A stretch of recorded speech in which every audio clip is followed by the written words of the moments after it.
a quick guide to understanding the new SMEC policy. Welcome to our instructional video overview of the most important changes to our SMEC policy. This new version will become effective and available in electronic format from 1 March 2018. Our Small Medium Enterprise Cover SMEC policy.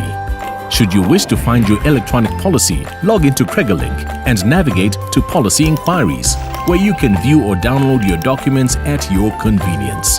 The layout of the policy has changed in order to make it easier to follow.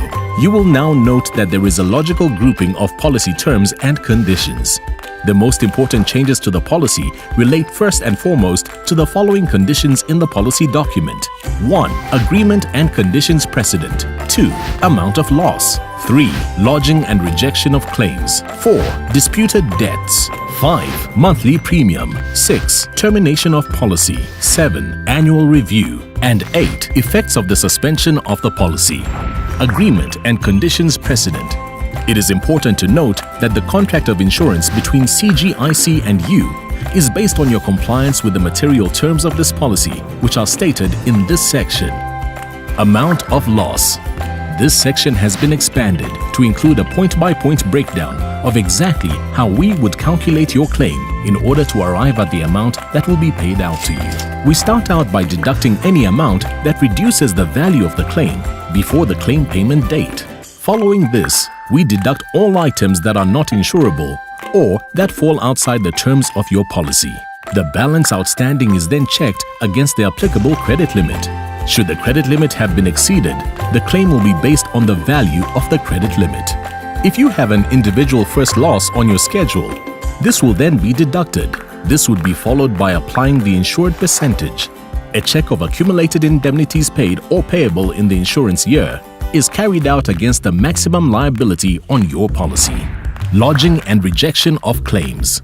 The process and timelines for lodging of a claim, as well as how the rejection of a claim will be dealt with, have also been simplified. To ensure that we have sufficient time to act on your claim, you must advise us within 30 days if you become aware that you may not receive payment from an insured debtor.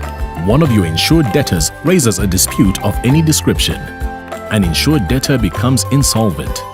Should one of your insured debtors file for business rescue, you must lodge a claim within 21 days. Link must be used in all instances. In the event that your claim is rejected, there are clear guidelines and timeframes outlining both our treatment of the claim and the avenues open to you for challenging the rejection of your claim. Disputed debt.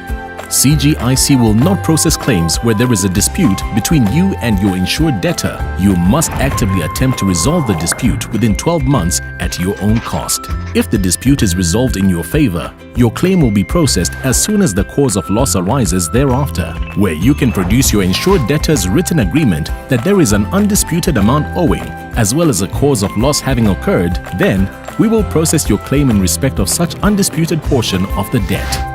Legal costs incurred in securing the agreement will then be considered for reimbursement on a pro rata basis. Monthly premium.